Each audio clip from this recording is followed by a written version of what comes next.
Alhamdulillah, alhamdulillahillazi ja'alal qalamah lil kitabah wal kitabah lil qiraah wal qiraah lil ma'rifah wal ma'rifah lil ibadah wal ibadah lillahi wahdah. Asyhadu an la ilaha illallah wahdahu la syarikalah wa asyhadu anna Muhammadan abduhu wa rasuluh allazi la nabiyya ba'da amma ba'du. Qala Allah Ta'ala fi kitabihil karim, a'udzu billahi minasyaitonir rajim. Bismillahirrahmanirrahim. Ya ayyuhallazina amanu taqullaha haqqa tuqatih wa la tamutunna illa wa antum muslimun. Wa qala Rasulullah sallallahu alaihi wasallam min ba'di hadisihi, sab'atun yuzlihimullahu fi zillih yauma la zilla illa zilluh. Alhamdulillah, pertama-tama mari kita panjatkan puji serta syukur kita kehadirat Allah yang Maha Tinggi, yang mana jika seandainya lautan dijadikan sebagai tinta, lantas kemudian pepohonan dijadikan sebagai pena, dan dedaunan dijadikan menjadi kertas, maka demi Allah itu semua tidak akan pernah cukup untuk menuliskan segala nikmat yang telah Allah berikan. Bahkan hal demikian pun telah Allah tegaskan dalam Quran surah An-Nahl ayat 18. A'udzubillahi minasyaitonirrajim, wa in ta'uddu ni'matallahi la tuhsuha.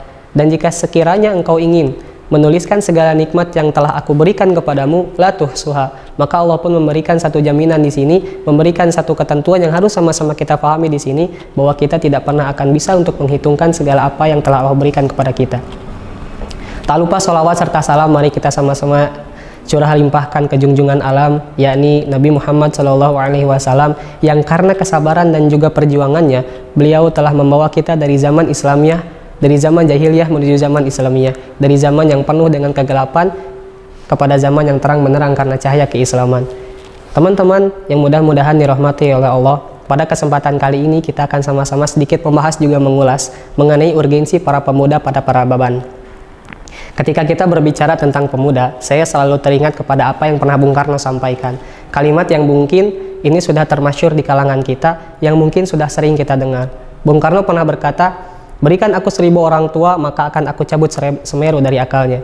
Berikan aku 10 orang pemuda, maka akan aku guncangkan dunia. Kalimat yang begitu kuat menggambarkan nilai juga pemuda, nilai juga jiwa pemuda yang begitu energik, yang Soekarno pun memberikan satu penjelasan kepada kita di sini bahwa pemuda memiliki urgensi dan juga potensi yang cukup besar bagi peradaban. Dan Soekarno pun melambangkan di sini bahwa kita tuh sebagai pemuda memiliki potensi yang besar bagi membangun bangsa dan negara. Contoh, pada masa pra-kemerdekaan Indonesia, tidak dapat kita pungkiri bahwa para angkatan muda ini memiliki andil yang cukup besar atas cikal bakal kemerdekaan Indonesia diproklamirkan. Bayangkan saja kalau seandainya kala itu para angkatan muda tidak segera mendorong angkatan tua untuk segera memproklamirkan kemerdekaan Indonesia, mungkin tanggal 17 Agustus di kalender kita sekarang hanya sebagai tanggal biasa tanpa ada peringatan sejarah besar di dalamnya. Atau juga peranan para pemuda di Kongres Pemuda yang kedua pada tanggal 28 Oktober 1928 merumuskan dan juga menegaskan di dalamnya mengenai harapan para pemuda demi kemerdekaan Indonesia dengan catatan sebagai hasil keputusannya yang kita kenal sampai saat ini dengan peristiwa Sumpah Pemuda. Menuliskan dan juga menegaskan di dalamnya mengenai tanah air Indonesia, bangsa Indonesia dan bahasa Indonesia. Ini melambangkan dan juga menggambarkan secara jelas kepada kita bahwa pemuda ini memiliki potensi yang besar bagi perubahan pada peradaban. Dari dua kisah singkat tadi, kita bisa sama-sama mengambil kesimpulan bahwa pemuda itu laksana air yang menjadi ciri atau tanda adanya kehidupan. Kita mungkin bisa bertahan selama berminggu-minggu bahkan berbulan-bulan tanpa mengganti pakaian. Kita mungkin bisa bertahan selama berhari-hari bahkan berminggu-minggu tanpa makanan. Tapi kita tidak bisa bertahan selama berhari-hari atau lagi berminggu-minggu tanpa minuman. Jadi jika seandainya air merupakan ciri atau tanda dari adanya kehidupan, maka pemuda pun demikian. Pemuda adalah ciri atau tanda dari bermulanya perubahan pada peradaban. Dengan alasan demikianlah teman-teman sekalian, perlu kita sadari bahwa pemuda ini memiliki potensi yang cukup besar bagi perubahan. Maka pemuda-pemuda positif ini dibutuhkan di masyarakat. Sebenarnya pemuda-pemuda positif itu seperti apa? Pemuda-pemuda positif itu bagi saya adalah mereka yang senantiasa hadir di kalangan masyarakat, di lingkungan masyarakat dan memberikan kebermanfaatan di dalamnya. Bukan mereka yang senantiasa diam-diam, bermalas-malasan, terus-terusan berada di roda ketidakberdayaan. Itu merupakan pemuda yang bukan positif. Ketika kita melihat fenomena pada zaman sekarang, tanpa maksud menggeneralisasi bahwa pemuda-pemuda zaman sekarang ini sudah jauh hatinya daripada nilai-nilai Islamiyah. Mereka seolah telah dibelenggu oleh ikatan-ikatan kemaksiatan yang akhirnya itu menjauhkan mereka daripada jalan kebenaran. Tanpa maksud menggeneralisasi pula, Badan Narkotika Nasional atau BNN pernah memberikan data statistika kepada kita pada tahun 2020 ada sekitar 833 kasus terlapor penggunaan barang narkoba dengan 1.307 para pengguna dan juga barang bukti berupa aset uang sekitar 87 miliar. Angka yang cukup fantastis memang dan sangat disayangkan ketika kita sama-sama paham dan sadar bahwa Indonesia itu udah merdeka selama 75 tahun bahkan hampir 1 abad, dan sangat disayangkan jika seandainya para pemuda-pemuda yang ada di negeri kita ini sudah terjerumus kepada hal haram tadi. Maka teman-teman sekalian perlu sama-sama kita sadari dan perlu sama-sama kita rubah. Perubahan-perubahan yang positif ini perubahan-perubahan positif ini tergantung bagaimana para pemuda menyikapinya. Ketika kita sadar dan kita paham bahwa pemuda memiliki potensi yang sangat besar bagi peradaban. Maka dengan alasan demikian, perlu sama-sama kembali kita rapatkan barisan kita tolak hal-hal haram tadi masuk ke dalam wilayah pemuda kita. Dengan salah satu ikhtiar real yang harus sama-sama kita lakukan adalah yang pertama menambah wawasan dan juga memberikan pemahaman kepada yang lain bahwa barang-barang haram tadi jangan sampai termasuk kepada kita para pemuda. Lalu yang kedua juga menambah keimanan diri kita tentunya kepada Allah Subhanahu wa taala, yang ini sudah menjadi ketentuan bagi generasi-generasi muda Islam khususnya. Lantas sebenarnya bagaimana Islam melahirkan para pemuda-pemuda yang berani, penuh amanah dan juga ikhlas? Rasulullah Shallallahu Alaihi Wasallam pernah bersabda dalam salah satu hadisnya yang telah saya sampaikan tadi di mukadimah, sab'atun yuzlihimullahu fi dzillih yauma la zilla illa zilluh, bahwa ada 7 golongan yang akan Allah berikan naungan yang dimana tidak ada naungan kecuali naungan Allah pada hari itu. Dan kabar baiknya 7 golongan, dari 7 golongan itu salah satunya adalah wasyabun nasya'a fi ibadatillah, ialah para pemuda yang menghabiskan masa mudanya untuk tunduk dan taat kepada Allah Subhanahu wa taala. Ialah para pemuda yang tumbuh di masa mudanya untuk tunduk dan taat patuh beribadah kepada Allah Subhanahu wa taala. Bahkan dalam Al-Qur'an pun Allah memberikan penjelasan, Allah memberikan kisah-kisah para pemuda-pemuda yang keren yang ini bisa jadikan referensi bagi diri kita untuk tumbuh di negeri Islam ini. Dalam Quran surah Yusuf misalkan, ayat ini menjelaskan, beberapa ayat di sana menjelaskan kisah Nabi Yusuf yang dimana pemuda-pemuda yang diharapkan oleh Al-Quran adalah mereka yang senantiasa berani untuk menolak kebatilan dan kemungkaran. Sebagaimana Nabi Yusuf yang menolak ketika diajak berbuat zina oleh Zulaiha, yang kala itu Zulaiha itu adalah istri tercantik di kerajaan dan menjadi primadona wanita tercantik di kota tersebut. Atau pada Quran surah Al-Kahfi ayat 60, di sana dijelaskan bahwa Nabi Musa pernah berkata kepada pembantunya, saya tidak akan pernah berhenti berjalan sampai kedua pertemuan laut tadi, bahkan jika seandainya saya harus jalan selama bertahun-tahun. Ayat ini menjelaskan kepada kita bahwa pemuda-pemuda yang diharapkan oleh agama Islam adalah mereka yang senantiasa bisa istiqomah dalam memperjuangkan masa depan, bukan mereka yang mudah putus asa apalagi menyerah. Atau dalam Quran surah Al-Kahfi, dalam surah yang sama tapi di ayat yang berbeda, di ayat ke-13 di sana dijelaskan para pemuda yang dijelaskan di Al-Kahfi ini adalah mereka yang senantiasa kokoh imannya, mereka yang benar-benar berani mempertahankan keimanan mereka meskipun harus tidur di dalam gua gitu. Nah, dari 3 kisah singkat tadi bisa sama-sama kita ambil kesimpulan bahwa pemuda-pemuda yang diharapkan oleh agama Islam ialah pemuda-pemuda yang pertama berani menolak kebatilan dan kemungkaran didukung dengan keimanan yang kuat. Bahkan sejarah pun mencatat, teman-teman sekalian, sejarah mencatat bahwa ada seorang pemuda yang bahkan jauh dari sebelum kelahirannya Rasulullah Shallallahu Alaihi Wasallam telah mengabari akan keberadaannya. Dalam salah satu hadisnya Rasulullah pernah bersabda, la tuftahannal Konstantiniyah fala ni'mal amiru amiruha wala ni'mal jaisu dzalikal jais. Atau dalam redaksi lain dikatakan la tuftahannal Konstantiniyah ala yadi rajulin, bahwa akan pasti ditaklukkan kota Konstantinopel di tangan seorang pemuda. Sebaik-baik pemimpin adalah dia, sebaik-baik pasukan adalah dia.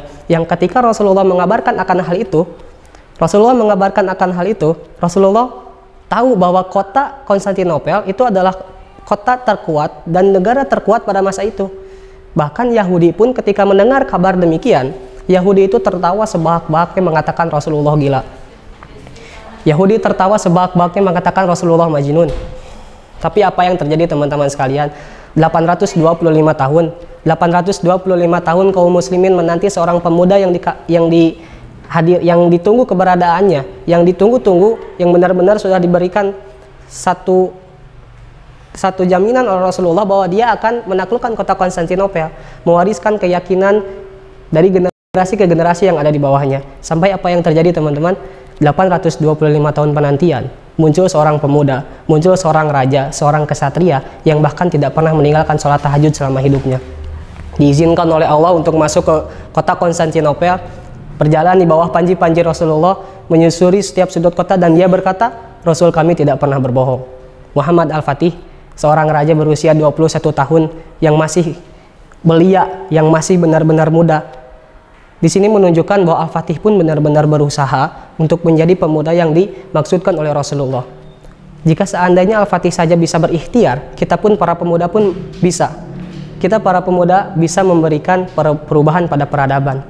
Mengingat ada data statistik yang diberikan oleh BPS kepada kita bahwa pada tahun 2020 masyarakat Indonesia ini didominasi oleh generasi Z dan juga generasi milenial. Dan ini merupakan potensi yang harus sama-sama kita kembangkan, yang harus sama-sama kita maksimalkan, mengingat tadi pemuda itu memiliki potensi bagi perubahan pada peradaban.